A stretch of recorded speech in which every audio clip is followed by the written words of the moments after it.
साधना के अंतरंग रहस्य। वास्तव में ये जो रहस्य है वो ध्यान की ओर जब हम जा रहे हैं, जब साधक ध्यान की ओर, ज्ञान की ओर प्रयाण कर रहा है, उनके सफर के दौरान जो जो मुश्किलें उसे आती है, जो ऑब्स्टेकल्स का सामना उसे करना पड़ता है, उन सभी को पहचानना चाहिए। बेसिक रूप से अगर उनका नॉलेज हमें हो जाए तो हमारी प्रगति ध्यान में निश्चित है।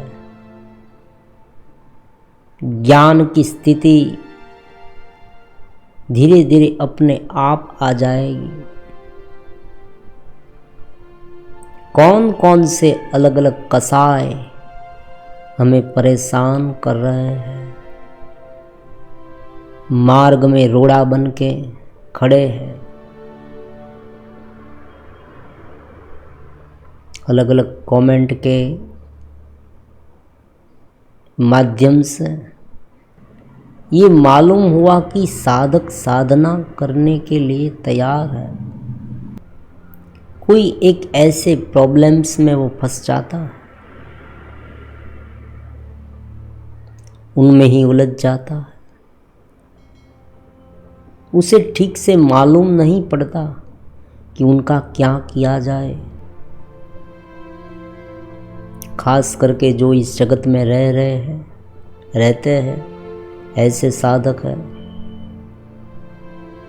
जगत की अलग अलग प्रवृत्तियां करते हैं, संसार में रहते हैं और साधना करना चाहते हैं,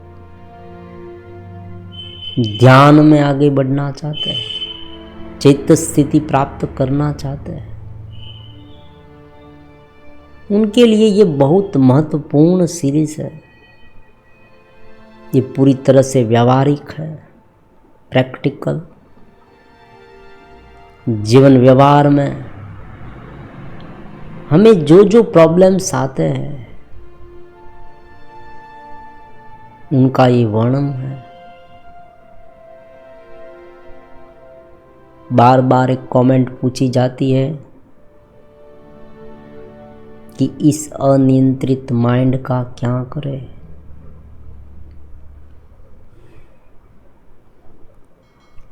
मन पर नियंत्रण नहीं रहता।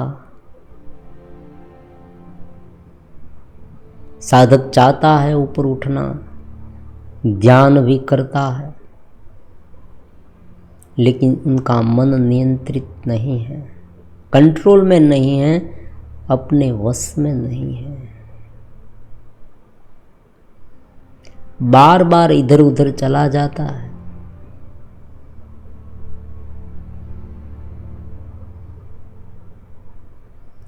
कभी कभी तो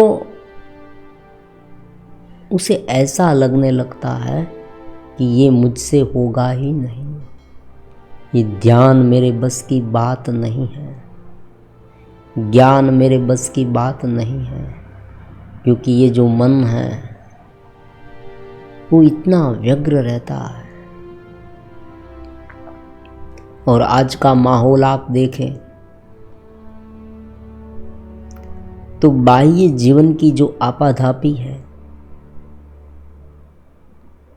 चारों ओर कोलाहल मच गया है। स्थिर मन की अपेक्षा करना बहुत ही मुश्किल है।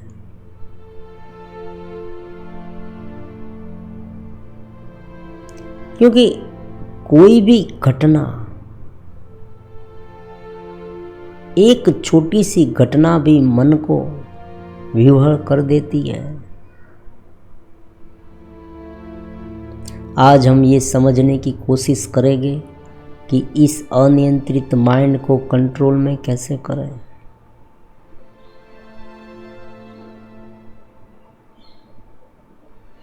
महत्वपूर्ण और सबसे जो पहला पहलू है वो है शुद्धता। जो अशुद्धता है ना, वो मन को सबसे ज़्यादा विह्वल कर देती है। अशुद्धता एक कसाय है। प्रबल गर्व परमात्मा ने भी कहा है 16वें अध्याय में, आसुरी संपदा प्रबल गर्व है, प्रबल वासना, घृणा, असंतोष। हालांकि जो असंतोष है वो एक अशुद्धि नहीं है, फिर भी मन को विचलित कर देती है। पास बहुत कुछ है, फिर भी अगर हम उनसे संतुष्ट नहीं हैं, ऐसा स्वभाव बन गया है, तो मन शांत होगा ही नहीं। बार बार मन उलझता रहेगा, कोई ना कोई विचार में फंसता रहेगा। एक वस्तु मिल जाए तो दूसरे वस्तु की इच्छा होगी। वासना भी यही है। विषय का भोग कितना भी करे तृप्ति होती ही नहीं है। कभी कभी ये साइकिल बन जाती है। कभी कभी भोग का मानसिक चिंतन व्यक्ति को अत्यंत व्यग्र बना देता है। स्थूल भोग से भी ज्यादा मानसिक भोग घातक है, ज्यादा परेशान करने वाला है, व्यक्ति को शून्य बना देता है। शून्य मतलब खाली, जैसे वो एक निद्रा में फंस गया हो, निरसता जैसे आ गई। जब वो उस विषय में मानसिक रूप में फंस जाता है, तब उनकी पूरी क्रिएटिविटी डाउन हो जाती है, रचनात्मकता डाउन हो जाती है। कुछ अच्छा नहीं महसूस होता उसे, जैसे कोई अंधेरे कुएं में घुस गया हो ऐसा मालूम होता है। तो ये जो अशुद्धियां है वो जितनी कम करेंगे उतना मन स्थिर होगा। मल और विक्षेप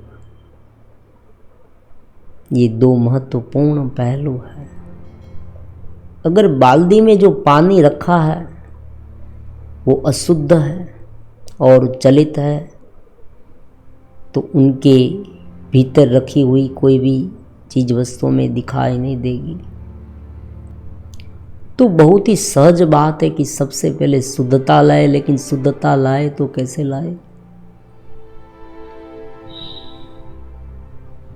शुद्धता लाने के लिए ज्ञान की आवश्यकता है, समझ की आवश्यकता है। अज्ञान से बहुत कुछ कसाय हमारे जीवन में घर कर जाते हैं। बिना सोचे समझे हम जब अलग अलग प्रकार की सोच में डूब जाते हैं, जैसे ही इनपुट आया, देखो हम इनपुट शब्द का प्रयोग करेंगे आधुनिक, बाह्य संवेदनाएं, जिस तरह से कंप्यूटर में कीबोर्ड होता है, माउस होता है, स्कैनर होता है, उसी तरह से यहाँ भी अलग अलग प्रकार के ऐसे माध्यम हैं कि जहाँ से बाह्य जो संवेदनाएं हैं वो हमारे भीतर मनस्पट पर आए। आँखों से देखना, कानों से सुनना, त्वचा से स्पर्श करना, इन सब में जो आँख है देखना दृश्य और कान है वो बहुत महत्वपूर्ण है। इनसे ही पूरा जगत की सारी घटनाएं, सारी बातें, विषय, सब कुछ हमारे भीतर आता है। तो अगर शुद्धता लानी है तो जैसे ही कोई इनपुट हमारे भीतर आए, वहां एक समझ रूप सिपाही बिठा देना चाहिए, एक सिक्योरिटी गार्ड की निमणूक करें भीतर। बाहर से चाहे कितना भी विपरीत ख्याल वाले दृश्य और आवाज क्यों ना आए, ऐसी संवेदनाएं हमारे भीतर प्रकट हो, तुरंत ही उसे ज्ञान रूपी तलवार से काट दे।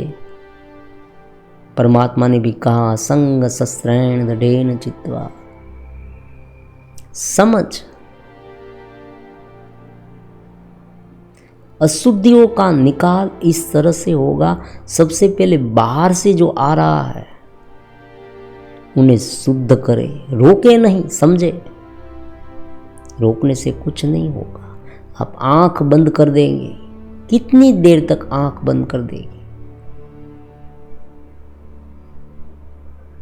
आप कहेंगे कि अश्लील दृश्य देखने से मुझे वासनाएं उत्पन्न हो रही है। कहाँ रोक लगाएंगे आप? रास्ते में कहीं जगह पर आपको दिख जाएगा। हाँ, एक बात है, अगर किसी व्यक्ति को ये आदत बन गई है तो उनसे उसे ऊपर उठना चाहिए, लेकिन सहजता तो लानी ही पड़ेगी।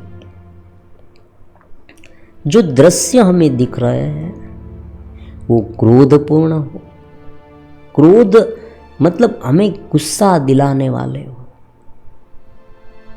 विषयों को भड़काने वाले हो, चिंतित करने वाले हो,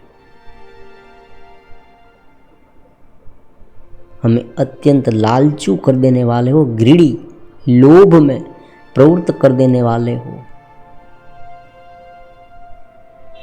तुरंत ही उसे एक समझ से वेल्डिंग कर दे, एक फिल्टर प्लांट की तरह। बाहर से जो पानी आता है वो हम ऐसे ही नहीं पी जाते, एक फिल्टर में से वो पसार होता है पानी, फिर उनका उपयोग हम जीवन में व्यवहार में करते हैं। तो उसी तरह से यहाँ भी करना है। बाहर से जो इनपुट आ रहा है उसे समझे, उसे तत्व ज्ञान से मठारे और फिर उसे भीतर आने दे।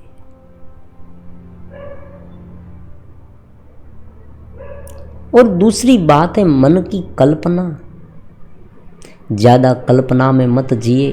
देखो, अशुद्धि के बाद ये कल्पना जो है ना, वो भी मन को ज़्यादा विह्वल कर देती है। कल्पना ज़्यादा इसलिए उमड़ती है क्योंकि हमने उसे कार्य में डाला नहीं।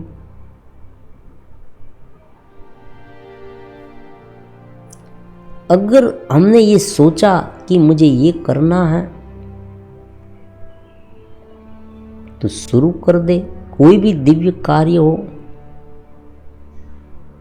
कोई उच्च प्रकार की एक्टिविटीज हो जो जगत में भी हो सकती है, जगत के अलग अलग विषयों में भी हो सकती है। कोई भी स्वप्न आपने सजोए, जो काम आपको करना है वो शुरू कर दे, क्योंकि सोच का रूपांतरण जब तक कार्य में नहीं होगा तब तक सोच का भार हमें लगेगा। एक सोच दूसरी सोच को जन्म देगी, फिर धीरे धीरे यही सोच हमें नेगेटिव रूप में सामने मिलेगी, मतलब वो नेगेटिव का रूप ले लेगी। मुझे ये करना है, मुझे ये मिलेगा, वो मिलेगा, ये सब वो सब, लेकिन धीरे धीरे तुरंत ही उनके दूसरे पहलू पर मन चला जाएगा कि मैं ये नहीं कर पाऊंगा ये सब, और ये करूंगा तो ये होगा। कोई बड़ा कार्य, महान कार्य करना है, तुरंत मन हमें रोक देगा कि भाई तुम कौन होते हो ये करने वाले, और तुम करोगे तो लोग क्या कहेंगे, क्या कहेंगे लोग।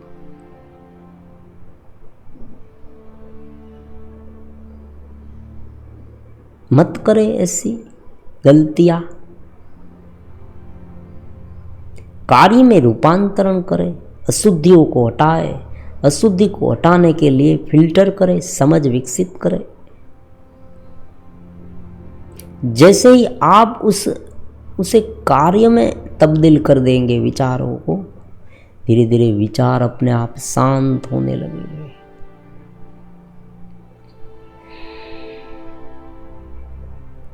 क्योंकि जैसे ही वो बाहर प्रवृत्त होने लगेंगे, भीतर जो संस्कार इकट्ठे हुए हैं वो संस्कार भी धीरे धीरे बाहर निकलते जाएंगे और शांत होते जाएंगे।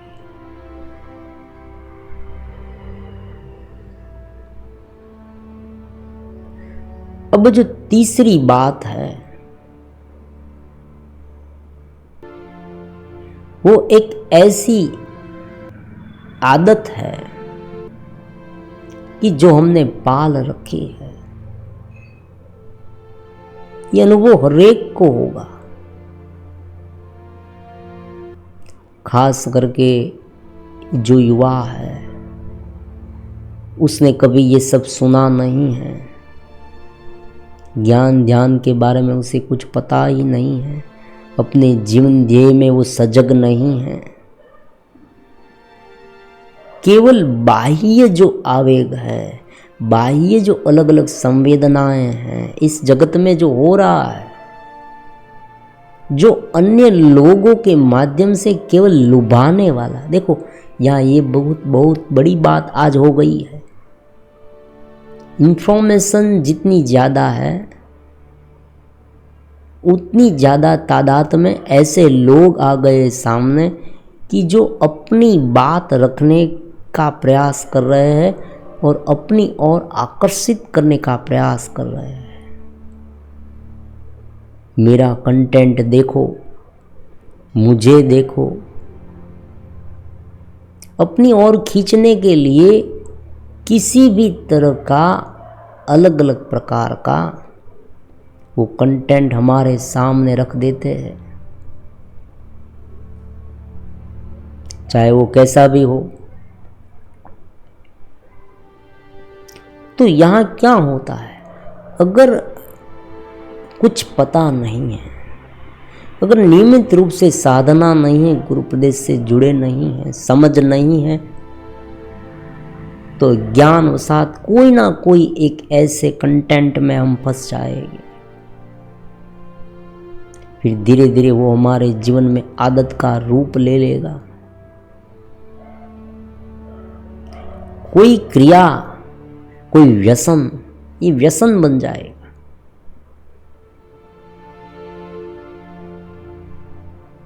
अलग अलग प्रकार की जो देखा देखी है, एक ने किया, दूसरे को ऐसा लगने लगा कि यही सच है, मुझे भी यही करना है। ये दिखावापन।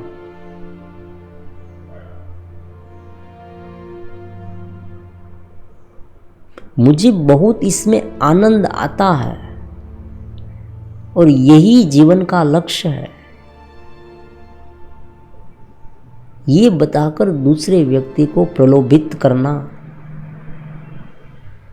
फिर उसे, जिस व्यक्ति को कुछ ऐसा पता ही नहीं कि क्या सच है क्या झूठ है, वो तुरंत उनके प्रलोभित में आ जाएंगे। और ये जो प्रलोभन है ना कोई एक विषय के साथ घिरे हुए होते हैं। अनियंत्रित इच्छा है, फिर ये अनियंत्रित इच्छा को जन्म देता है और ये अनियंत्रित इच्छा मन को इतनी विह्वल कर देती है और उसमें भी अगर इच्छा पूरी ना हो तो व्यक्ति अत्यंत हतोत्साहित हो जाता है, निराश हो जाता है। उनका फ्रस्ट्रेशन बहुत बढ़ जाता है। कभी कभी तो वो अपने जीवन को बोझिल मानने लगता है। और अगर अपनी इच्छा पूर्ति के लिए कोई ऐसे विपरीत कार्य में लग जाए, कोई आड़े टेढ़े मार्ग का उपयोग करके वो अपनी इच्छा की पूर्ति करे, तो बाह्य रूप में भी वो गिल्ट साबित हो जाएगा, गुनहगार हो जाएगा, अपराधित हो जाएगा। फिर वो अपराधित बोध में जीवन जिएगा कि मैंने ये कर दिया है, अब मैं क्या करूं। तो जो ये बाह्य दिखावापन है, जो बाह्य रूप में चमक दमक है, ये व्यर्थ की चमक दमक व्यक्ति को इतनी आकर्षित कर देती है, और अगर ज्ञान नहीं है, समझ नहीं है, तो व्यक्ति उनमें ही भटक जाता है। उसे यही सच लगने लगता है कि यही बात सच है। और नवीनता तो ये है कि अध्यात्म में भी ये हो सकता है। अगर कोई एक व्यक्ति आके इस तरह से आकर्षित कर दे कि भी यहाँ आपको ये सब मिलेगा, ये सब अनुभव हो गए, तो बहुत सारे साधक उसमें जुड़ जाएंगे। फिर अगर उसे कुछ ना मिला तो वो निराश हो जाएंगे और कोई ना कोई एक ऐसी आदत में फंस जाएगी। ये बहुत महत्वपूर्ण है। व्यक्ति कंटेंट को देखे, कंटेंट में फंसे, कोई इंफॉर्मेशन में फंस जाए, कोई एक ऐसी संवेदनाएं में फंस जाए, कोई विषय में फंस जाए, वहाँ तक सब कुछ सामान्य है। लेकिन अब होता क्या है, जब उसे ये मालूम होता है, क्योंकि सच जो है वो एक बार उनके सामने परमात्मा रख देते ही है। ये प्राकृतिक नियम है। गुरु प्रदेश से अपना प्रयास जारी रहता है,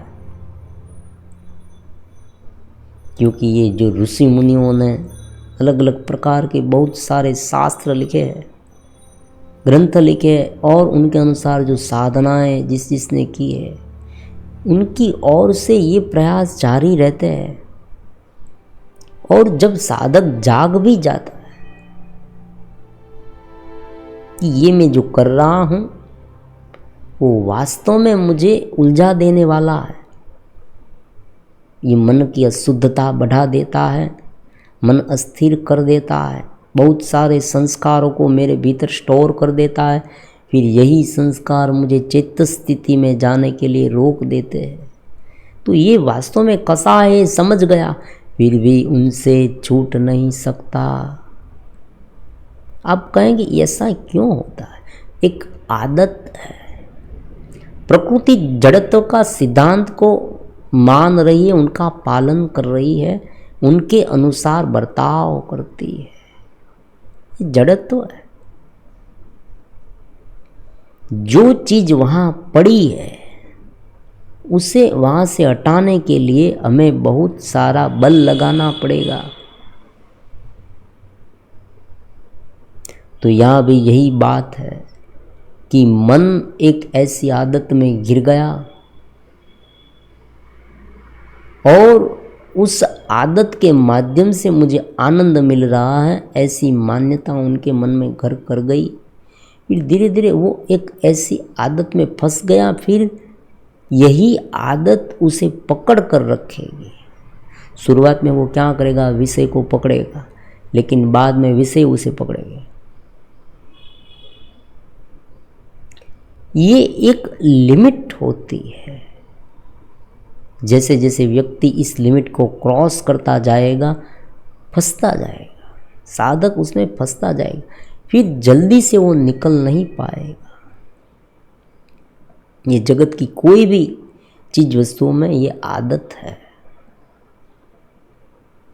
आप देखिए, पहले के जीवन में,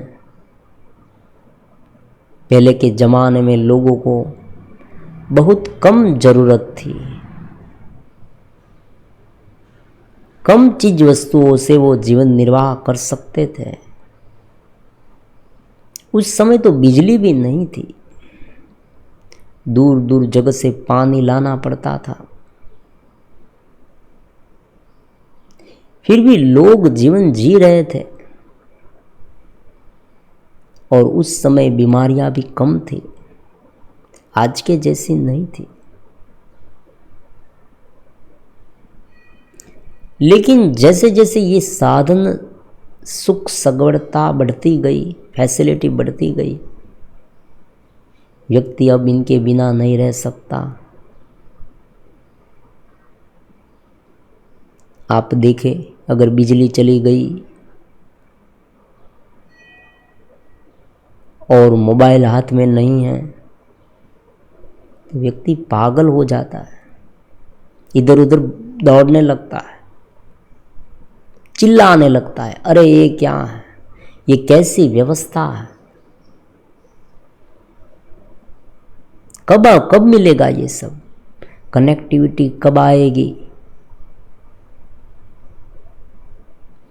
जैसे उनका शरीर का बहुत इंपॉर्टेंट भाग चला गया हो, वैसा उसे महसूस होता है। तो ये क्या है, पहले ये नहीं था, पहले ये नहीं होते हुए भी व्यक्ति संतुष्ट रह सकता था, आनंदित रह सकता था, और आज ये सब है फिर भी वो आनंदित नहीं है और संतुष्ट भी नहीं है। तो मैजिक क्या है, मैजिक ये है कि जितनी फैसिलिटी ज़्यादा मिलेगी उतना व्यक्ति उनसे आदी बन जाएगा, और अगर ये फैसिलिटी मिल भी जाए, सामान्य है, आजकल तो ये सब मिल जाती है और इसमें कोई नई बात भी नहीं है, और हम नकार भी नहीं सकते, इनकी ज़रूरत भी है, ऐसी बात नहीं है, वो उपयोगी भी है।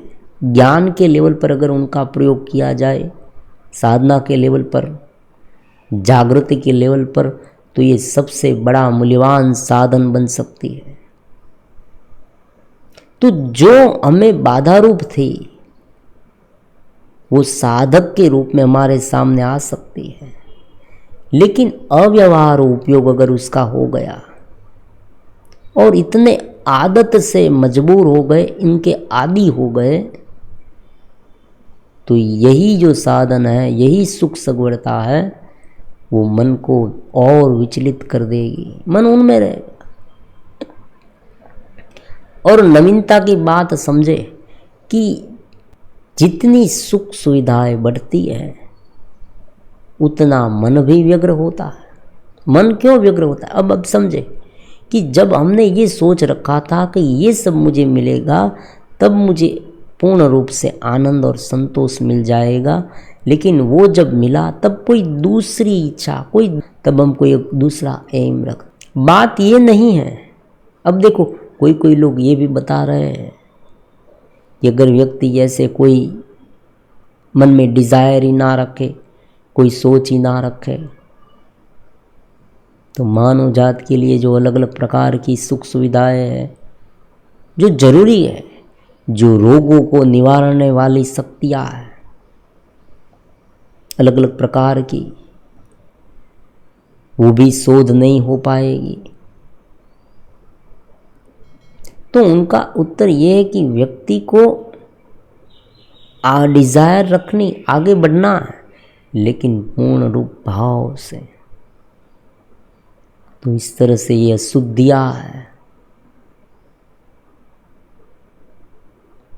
ये जो विवरता है, आदत है, उसे समझ में तब्दील कर देनी चाहिए। जो मन हमारा सबसे बड़ा ऑब्स्टेकल के रूप में हमारे सामने विघ्न करता है, वही मन हमारा मित्र बन सकता है। योग शास्त्र में 2 वृत्तियां कही गई है, क्लिष्ट और अक्लिष्ट। अगर कलेश युक्ति वृत्ति के स्थान पर अकलेश युक्त वृत्तियों को लाया जाए तो ये सब जो वृत्ति है वो अपने आप में ब्रह्माकार हो जाएगी। तो ये पूरी बात समझ की हो गई।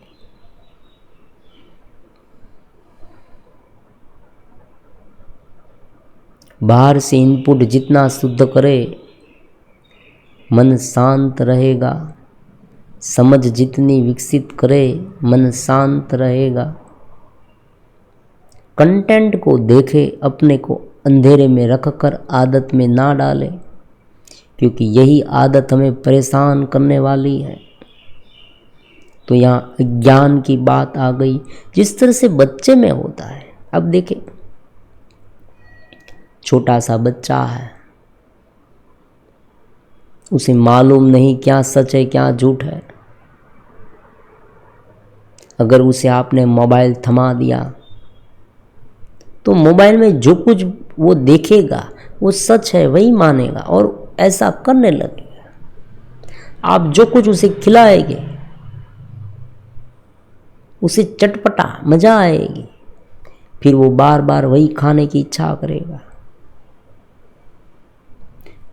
चीज वस्तु ज्यादा पोषक युक्त है, उनका उसे ज्ञान नहीं है। उसे तो केवल एक ही बात है कि क्या मुझे अच्छा लगेगा, मुझे मजा आएगा, बस यही बात है।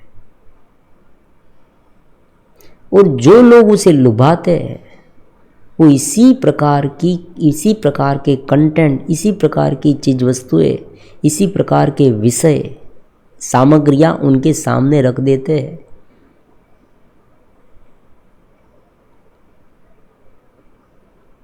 मान लीजिए बालक को आप हर रोज 1-2 चॉकलेट, बड़ी चॉकलेट खिलाते रहे तो उन्हें उसकी आदत लग जाएगी,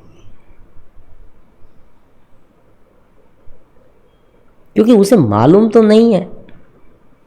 तो यह ज्ञान की बात हो गई। जाना नहीं है, फिर आदत बन जाए, फिर आदत बनने के बाद अगर हम जान ले फिर भी मन वहां जाएगा।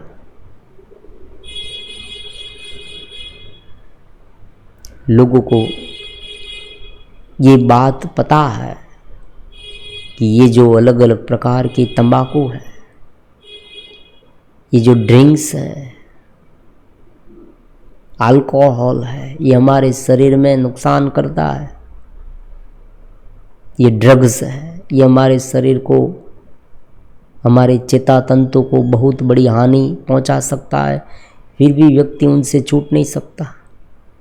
अगर उनकी आदत लग गई है तो समझे, सभी व्यक्ति को ऐसा नहीं होता। ये कोई सिद्धांत नहीं है। यही बात संसार के लिए, संसार कोई सिद्धांत नहीं है। रस्सी में हमने सांप देखा तो सांप ही है, सांप ही दिखेगा, ऐसा कोई सिद्धांत नहीं है। कोई अलग व्यक्ति को रस्सी के स्थान पर कोई दूसरा दिखे, कुछ दूसरा दिखे, जमीन में तिराड़ पड़ गई है ऐसा दिखे। तो ये जो अज्ञान है, ये जो अशुद्धियां है, ये जो मन की चंचलता है, वो वास्तविक नहीं है। ये एक भ्रम की तरह उत्पन्न हो गई है, लेकिन आदत में बदल गई है। तादात्म्य के संस्कार इतने घर कर गए, लंबे समय से हम उनसे जुड़े हैं, इसलिए कि जैसे ही हम उनसे छूटने का प्रयास करेंगे, प्राकृतिक रूप से जड़त्व का सिद्धांत यहाँ काम करेगा। तो यहाँ कुछ नहीं करना है, शुद्धता लाना मतलब समझ विकसित करना और लंबा खींचना, प्रयास करना, साक्षी में रहना, देखना, समझना, बस इतना सा करते रहना, उनमें लग जाना। एक दिन किया, दूसरे दिन नहीं किया, इस तरह से धीरे धीरे समझ विकसित हो जाए। पता सब कुछ है फिर भी उनमें उलझेगी। एक बार समझ विकसित कर दे, फिर उसे अनुभव में लाने के लिए ध्यान ज्ञान का प्रयास शुरू कर देना है। तो इस तरह से अगर करेंगे तो ये अनियंत्रित माइंड को, मन को कंट्रोल में लाना बहुत आसान हो जाएगा।